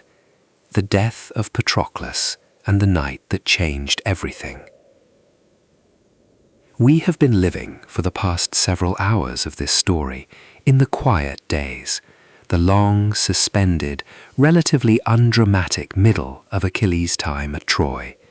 The training and the meals and the music and the friendship and the philosophical afternoons and the prayers in the morning light. We have been in the ordinary time of an extraordinary life. Now we must go somewhere harder. The day Patroclus died was not supposed to be the day Patroclus died. It was supposed to be the day he helped. He had come to Achilles pleading with the Greek forces in critical danger, the ships being attacked, men dying who should not have been dying, and Achilles had agreed to let him go. Not into full battle, Achilles had been specific about that, protective in the way of someone who both understands the danger and trusts less than completely in the person they love to stay within the limits they have set. Just drive the Trojans back from the ships, he said. Just show them the armor. Let them think I have returned, and the panic alone will give the Greeks the breathing room they need. Then come back. Do not pursue them to Troy. Patroclus had agreed, and he had gone out wearing Achilles' armor, carrying Achilles' weapons, driving Achilles' chariot, with Automedon at the reins, and the divine horses Xanthos and Balios pulling with the supernatural power of wind-born creatures. And for a while it had worked exactly as planned. The Trojans saw the armor of Achilles, and a panic ran through their ranks, because even the idea of Achilles was more frightening than most actual warriors. The Greeks rallied, the ships were saved. And then Patroclus, carried forward on the momentum of success, and perhaps by the particular recklessness of a man who has been holding back for too long, went further than he was told to go. He drove toward Troy.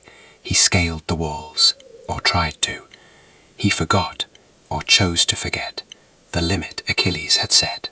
Apollo struck him. The god hit him from behind, stunning him, knocking the helmet from his head and the spear from his hand, and unstrapping his armor, leaving him exposed and dazed in the middle of the battle. And then Euphorbus stabbed him, and then Hector finished what was started. Patroclus died on the plain of Troy, far from Achilles' tent, in the armor that was not his own. In the camp, Achilles did not know, not immediately. He heard the sounds of battle, which had been distant background noise for so many months that he had learned not to hear it closely anymore. He may have been in his tent, he may have been on the shore, he may have been practicing with the myrmidons, or eating, or sitting with his thoughts, in the way he had been sitting with his thoughts all through the long withdrawal. And then Antilochus came, Nestor's son, running from the battlefield with news that moved so much faster than his feet could carry it, that arrived in the camp before he did, in the form of a wrong quality of silence, a wrong weight in the air. He told Achilles that Patroclus was dead. What happened to Achilles in that moment is one of the most visceral, most physically rendered scenes in all of Homer. He did not receive the news quietly.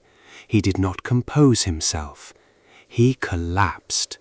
He fell to the ground and lay there in the dust and tore at his hair and let out a cry that the ancient text describes as carrying all the way to his mother in the depths of the sea. The Myrmidon women wept with him. The surrounding warriors wept. Even the horses, the divine horses Xanthos and Balios, stood in their harness and wept, because they had known Patroclus, and now he was gone. Thetis heard. She rose from the sea with her sea nymph sisters around her, and she came to her son where he lay in the dirt, and she held him. He told her what had happened. He told her between grief and rage and the particular clarity that great grief sometimes produces, that he was going to kill Hector. He was going to return to the war.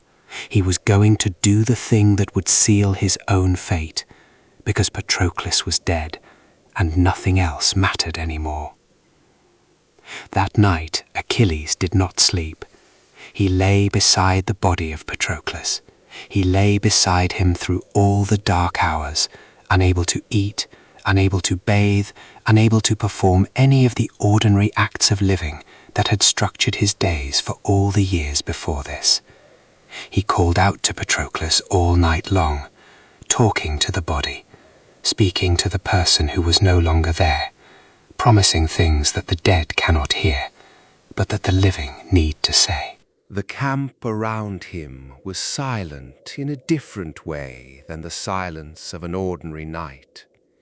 This was the silence of thousands of men aware that something irreversible had happened, that the world had shifted on its axis in a way that could not be shifted back. The silence of people who understood that tomorrow everything would be different, because the one who had been sitting out the war had decided to return to it, and nothing that followed would be quiet. The Aegean continued. The stars moved across their tracks overhead. The fire in Achilles' tent burned lower and was not replenished. And beside the body of his friend, in the last hours of the last ordinary night before everything changed, Achilles lay still and listened to the sound of the sea and tried to prepare himself for what was coming.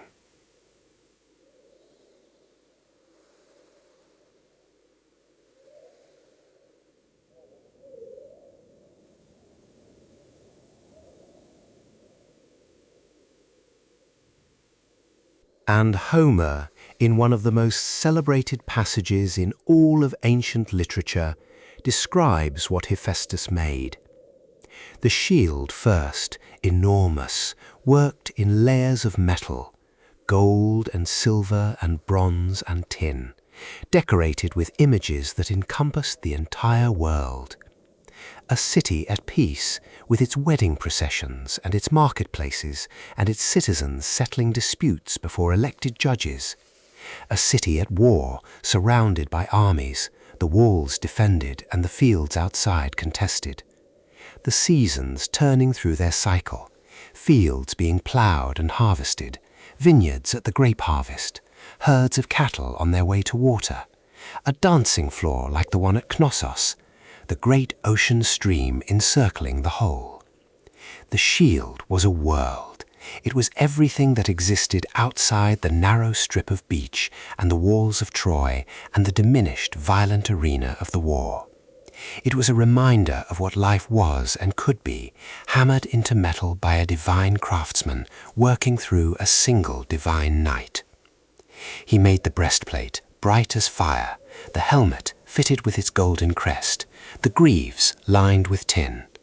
All of it made to fit Achilles specifically, fitted to the particular dimensions of his body, the particular weight distribution of the greatest warrior in the Greek world. Dawn came. Thetis descended from Olympus with the armor in her arms. She went to her son, still lying beside the body of his friend, still in the long night of grief, and she laid the armor before him. The sound of it, Homer says, rang out as it was set down, a sound like nothing else, the sound of divine metal meeting human ground. Achilles looked at it, and something changed in him. Or not changed exactly, but resolved. The grief was not gone. It would never be entirely gone. But the grief had found its direction now. It knew what it was going to do. He put on the armor. This is one of the most ancient and most deeply human ritual acts in literature, the arming of the hero.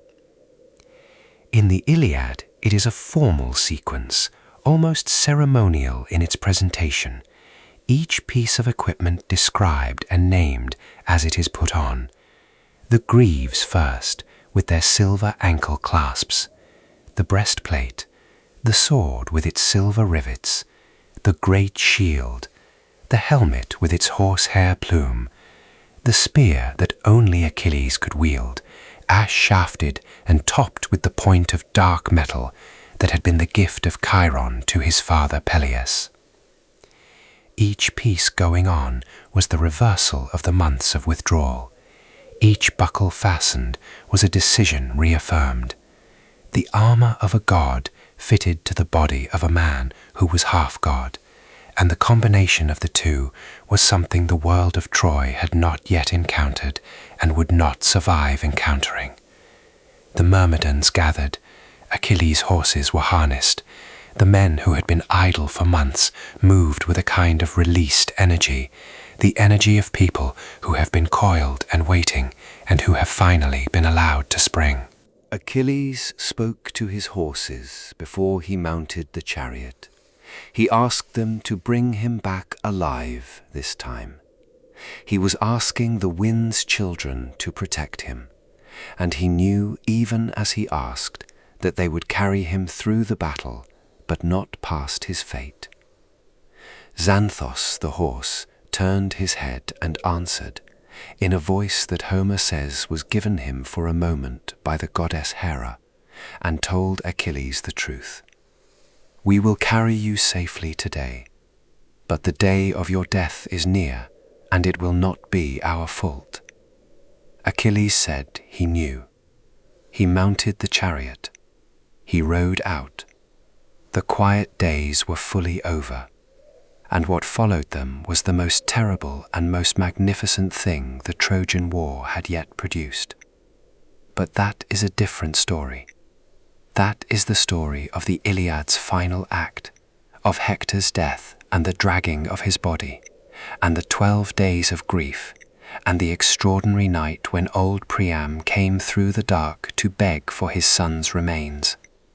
That is the story that ends, and that leads to the story after, and the arrow, and the heel, and the morning that Achilles did not see coming.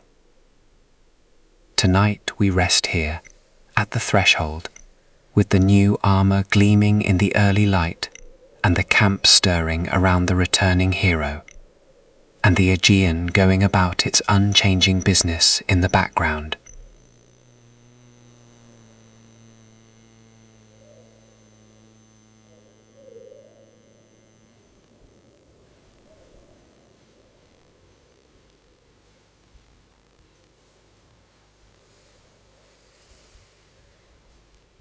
Before the grief, before the new armor, before the return to battle and all its terrible consequences, go back to the afternoons, the slow middle hours of the day when the light was highest and the shadows shortest, and the whole camp seemed to settle into a kind of drowsy suspension between the morning's activity and the evening's meal.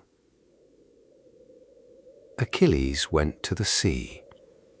He went often, or so the Iliad implies in those passages where we find him at the shore, standing in the shallows or sitting on the sand, watching the water move, not going anywhere, not doing anything with the purposeful efficiency that characterized the rest of his day, just being at the edge of the water and looking out. What did he think about? We can only speculate, but the Iliad gives us material to work with. The great speech he makes to the embassy in Book 9 is perhaps the clearest window we have into the interior of Achilles' mind during those months of withdrawal. And what we find there is more philosophically complex than the simple anger of a prideful man sulking over a slight. What we find is a man genuinely grappling with the question of what a life means when it is lived under the shadow of a known ending. He knew he was going to die here, not as an abstraction, the way all of us know intellectually that we will die, but as a specific, prophesied, nearly scheduled event. He had been told that if he stayed at Troy, he would die young, and his name would live forever. He had chosen, and was continuing to choose, to stay. But that did not mean that choosing was simple, or that it did not cost him anything. In those afternoons by the sea, he would have thought about Phthia. Phthia, the homeland in Thessaly, the green country of northern Greece, with its rivers and its hills, and the particular smell of a place that has been home from the beginning of your life. He would have thought about his father, Peleus, growing older in the halls of Phthia without his son, waiting for news from Troy, each ship that arrived carrying the possibility of the worst news a parent can receive. He thought about Peleus often enough that Phoenix mentions it in the embassy scene, using the image of the aging king waiting in loneliness as one of his arguments for why Achilles should return to the living world of action and stop sitting in his private grief. He would have thought about what it felt like to grow old, not as an abstraction, but as a physical reality, the gradual diminishing of the body's brilliance, the slowing of the speed that was his most characteristic gift, the dimming of the particular intensity that he knew, even then, was the defining quality of his present existence. He was extraordinary now, at the height of his powers, in the full blazing noon of what his life was going to be. He understood, with the clear-eyed self-knowledge of someone who has always been extraordinary and has never had the option of pretending otherwise, that this was the best it was going to get. The only question was how long it lasted. The two fates, the prophecy of his mother, passed to him so that he would know what he was choosing. A short, glorious life and eternal memory, or a long, ordinary life and the slow dissolving of his name into the forgetting that claims most lives in the end. He sat with those two fates in those afternoons. He turned them over the way you turn something in your hands when you are trying to understand its weight and its texture. He had chosen once when he came to Troy, but the choice was not made only once. It was made again every morning that he got up and did not order his ships to sail for home. Every day that he stayed was another day choosing the short life over the long one. Was there ever, in those afternoons, any regret? The text is careful here, giving us access to his spoken position without fully revealing his private feelings. He says in the embassy speech that no wealth is worth his life. He says he will sail home tomorrow. He speaks of Phthia with a warmth that is hard to mistake for indifference. He is not simply a man who has made his peace with dying young and moved on. He is a man in an ongoing, active negotiation with his own fate, one that will never be entirely resolved before it resolves itself. The sea in those afternoons would have been whatever weather the season brought. Sometimes calm, the flat blue-grey of the Aegean on a windless day, its surface barely moving, the far shore of the strait a dark line on the horizon. Sometimes rougher, the waves building under a wind that came down from the north and drove them in long irregular lines against the sand, filling the air with a fine salt spray that settled on your face and your hands and left the faint taste of the sea on your lips for hours. His mother was in that sea. Every afternoon he sat beside it. He was, in some sense, sitting beside his mother. The comfort of that was real, even if it was the comfort of someone who cannot ultimately help you, but who is present anyway, which is, when you think about it carefully, almost the only comfort that matters. The waves came in and went out. The light changed. The afternoon became evening. Somewhere behind him, in the camp, the sounds of the cooking fires and the evening preparations drifted forward on the air. Patroclus would come, eventually, to tell him that the meal was ready, or to simply sit beside him without saying anything, the two of them watching the last of the day drain out of the sky. These moments were not nothing. They were, in some ways, the truest part of what it meant to be alive on that shore. Not the raids, not the quarrel, not the great speech refusing the embassy's treasure, but this, the ordinary adjacency of a human being to the vastness of the world, the private negotiation with time and loss, and the impossible knowledge of your own ending. Achilles sat by the sea. The Aegean moved as it had always moved, as it would move long after his name was the only thing left of him. And for those afternoons, for those slow, precious hours between the training and the meal and the music, he was just a man sitting beside the water, thinking, missing things, trying to understand what all of it was for. Section 16. The fading of the long days, legacy, memory, and sleep. And so we arrive, as all long journeys eventually do, at the place of quiet. Not the quiet of the camp at midday, not the quiet of the tent in the afternoon, but the deeper quiet that settles over things when the story is almost done.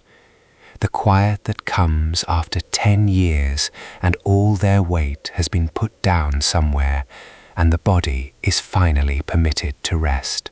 Achilles lived in the memory of the Greeks as the greatest of heroes, swift-footed and terrible, the son of a goddess and a king, the brightest thing in the whole bright drama of the Trojan War.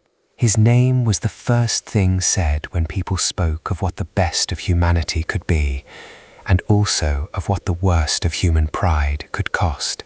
He was both of those things simultaneously, and the tension between them was not a flaw in his character, but the very source of everything interesting about it. But tonight we have been doing something different.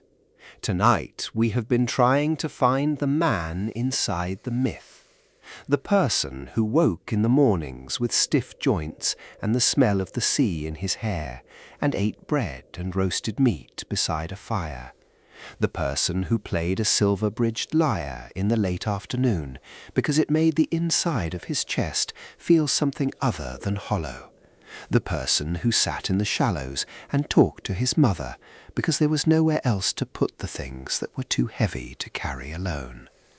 The man who loved Patroclus, not the hero who avenged Patroclus, though he was that too, but the man who sat up all night beside the body of his friend, and would not eat and would not sleep, and called his name in the dark, because the world without him in it was a different and lesser world. 10 years is a long time. The human body changes significantly over 10 years, even a body as extraordinary as Achilles. He came to Troy very young, barely past boyhood in some accounts, with the particular brightness of someone who has not yet been ground down by experience. And the years on that shore did their grinding work, as years always do, on everyone, even the semi-divine. The raids, the fighting, the quarrel and the withdrawal and the grief, the long nights with the sound of the sea and the stars moving overhead and the weight of the two fates pressing down. He changed. Of course he changed. Everyone who spends 10 years at something changes, even when that something is also partially a suspension, a waiting, a long interlude between the departure from home and the never-achieved return. The man who played his lyre for the embassy in Book 9 was not quite the same as the boy who had left Phthia with his 50 ships and his shining ambitions. He had more philosophy in him, more weariness, more of the particular kind of wisdom that comes only from having lived with consequences.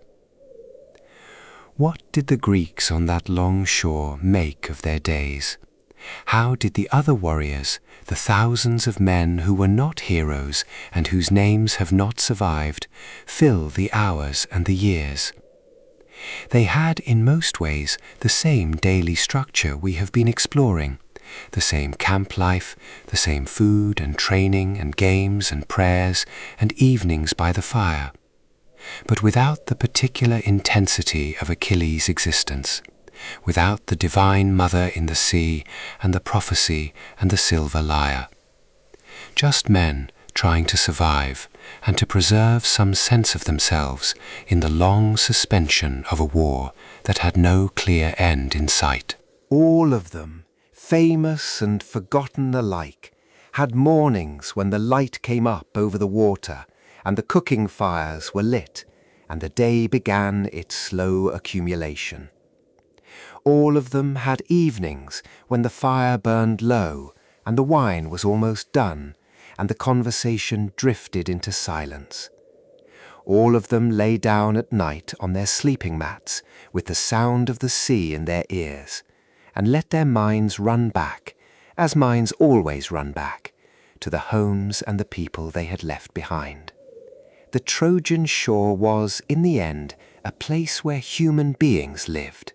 For 10 years, through all the weather of a decade, through joy and grief and boredom and terror and friendship and loss and the strange protracted intimacy of people sharing a very long and very difficult experience together. It was a place where men ate meals and told stories and played games and argued about small things and formed the kind of bonds that form only under particular pressures. It was also a place where people died, sometimes in the terrible chaos of battle, and sometimes from the unremarkable causes that take people in any human settlement: illness, accident, the random bad luck that does not care about prophecy or heroism or divine parentage. Achilles died there too, as predicted, as chosen, with his name intact and his glory established, and the wound in his heel delivered by an arrow that Apollo guided with divine precision, aimed by the hand of Paris, the man who had started all of it. He died young, which was what the prophecy had promised, and his name endured, which was what the prophecy had also promised, and both of those things were true simultaneously, and the balance between them was never entirely comfortable and never entirely resolved. But between the arrival and the death, there were 10 years, 10 years of days. And in each of those days, even the greatest ones, even the days of the famous rages and the great speeches and the divine interventions, there were also the small things. The cup of wine mixed with water, the lyre tuned and played in the afternoon, the smell of roasted meat on the air as evening came, the sound of the sea, always the sea, that patient ancient voice underlying everything else. The last thing we know of Achilles in the Iliad is not his death, which Homer leaves to other poems and other tellings. The last thing is a kind of peace. Old Priam comes to him in the night, guided through the dark Greek camp by Hermes himself, to beg for the body of his son Hector. And Achilles, who has been in a state of such absolute rage and grief that he has been dragging Hector's body around the walls of Troy every morning for 12 days, looks at this old man who has done the unimaginable thing of coming to the tent of the warrior who killed his son, and he weeps. He weeps for his own father. He weeps for Peleus back in Phthia, old and alone and waiting for news. He sees in Priam what he will not be able to give his father, the comfort of presence, the chance to be there. He cannot go home. He chose not to go home. But the grief of that choice, which he has carried quietly alongside all the other griefs of those 10 years, rises in him at the sight of this old king kneeling at his feet. He returns the body. He orders a truce. He provides food and wine for Priam's men.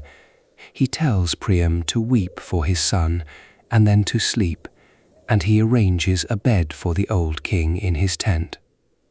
And in the last image Homer gives us of these two men, the greatest Greek warrior and the father of the greatest Trojan warrior, they are simply sleeping in the same space, in the quiet. That is where we leave Achilles tonight. Not in his rage, not in his grief, not in the terrible glory of the battlefield. We leave him in the quiet that follows all of those things, the ordinary human quiet of a sleeping man. The tent around him, the fire burning low, the armor on its stand gleaming faintly, the silver-bridged lyre in its corner, the sea outside, doing what the sea always does, moving in the dark with its patient, indifferent music. He is resting. He is, for this one night at least, simply present in the world he chose, without the fighting and without the grief, just the man inside the legend, breathing in and breathing out, while outside the tent the Achilles goes about its ancient business, and the stars proceed across their routes above the plain of Troy. Sleep, great Achilles, you have earned it 100 times over. The morning will come, as it always does, and the day will ask its things of you again. But right now, in this long, quiet dark, there is nothing required of you. There is only the sound of your own breathing, and the sound of the sea, and the silence that holds everything. The walls of Troy are still standing. They will stand a while longer. There is no urgency. We have time. If this slow walk through the long days of the Trojan shore found its way into your evening, if it helped the world outside feel a little further away, and the quiet inside feel a little more complete, I want to ask you something from the heart. This channel, Hi-O, Boring History for Sleep, is something I am building slowly and carefully, the same way that 10 years on a beach builds character, one quiet day at a time. We are on a journey toward 1,000 subscribers, and every single person who finds their way here and decides to stay is genuinely meaningful to me. Not a number, a person who chose to spend their sleeping hours with these old stories. So, if tonight's story gave you something, please consider leaving a like. It costs nothing but a single tap, and it tells the world that these kinds of slow, careful, unhurried stories have a place. Subscribe if you want to come back, because there are more long nights ahead, more old stories, more forgotten afternoons from the deep past waiting to be remembered. And if you have any hype left in you, even the smallest sleepy fragment of it, send it in the comments. Tell me where you are listening from.